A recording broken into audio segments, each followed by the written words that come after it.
Hola, bienvenido a esta nueva tutoría. Recíbela y llévala también en tu dispositivo móvil o tableta. Recuerda, esto es tutorías.co. Comillas.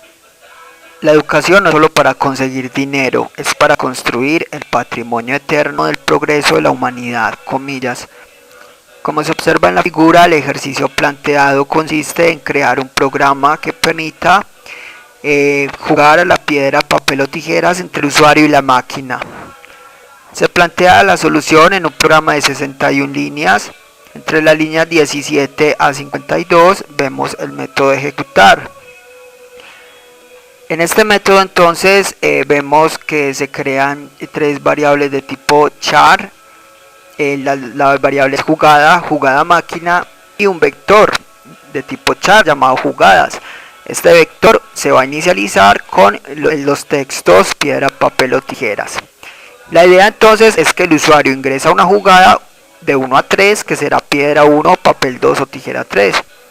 La máquina generará un valor aleatorio del 1 al 3, representando así la jugada de la máquina. Y luego se comparará la jugada del usuario con la de la máquina. Entonces se juega mientras una variable res, que es booleana, de respuesta sea o de tipo entero sea 1 o verdadero. Entonces ingresa ese ciclo mientras. Observe que aquí se obtiene del teclado la jugada del usuario, se almacena en la variable jugada u. La jugada del usuario se almacena en la variable jugada, que será el vector jugadas en la posición que se ingresó por teclado, -1. Recuerde que los arrays comienzan en 0. Por eso si el usuario ingresa 1 será en realidad la posición 0 del vector jugadas. Y línea 29, la variable jugada de la máquina va a recibir un dato de la posición del vector jugadas aleatorio. Entonces ya tenemos jugada y jugada máquina. Jugada es la jugada del usuario, jugada máquina es la jugada de la máquina. Simplemente se usan sentencias condicionales para saber quién fue el que ganó. Le invitamos a visitar la tutoría piedra, papel o tijeras en Turbo C. Allí se explica más detalladamente estas sentencias condicionales. Aquí vemos un programa orientado a objetos. Recuerde que la programación orientada a objetos es un paradigma de programación que permite solucionar problemas usando clases. Las clases son reutilizadas a través de objetos. Entonces, para programar orientado a objetos en Objective-C se usan dos bloques de código principal, que son la interfaz y la implementación. La interfaz va entre las directivas @interface @end, líneas 6 a 8. En la interfaz se define entonces la estructura de un objeto, o sea, se declaran los atributos y comportamientos. Y en la implementación se programa cada método declarado en la interfaz. Entonces la interfaz tendrá la estructura, y la implementación la lógica de la clase piedra, papel o tijeras. Veamos la interfaz. Aquí se nombra la clase, dos puntos, luego se hace referencia a la clase principal en ese object. Se declaran los atributos de esta clase de tipo entero, la variable res y jugada de usuario. Los atributos son variables de instancia que pueden ser accedidas desde cualquier método de la implementación.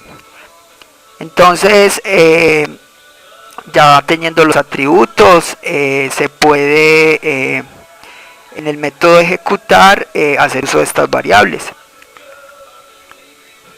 Declaremos ahora los comportamientos o funciones. Línea 7, con guión o menos indicamos que se va a declarar un método de instancia, luego el tipo de retorno, void para funciones que no retornan datos, y el nombre de la función, en este caso ejecutar. Esta función no recibe parámetros. Los parámetros irán separados con dos puntos. Un parámetro se compone de tipo de dato y nombre de variable. Entonces la función ejecutar es el comportamiento de esta clase. Con esto queda lista la interfaz. Entonces recuerde que cuando se instancia un objeto de esta clase, piedra, papel o tijeras, ya el compilador sabrá el espacio de memoria a reservar a este objeto. Veamos la implementación, líneas 10 a 53, estaba entre las directivas @implementation @end.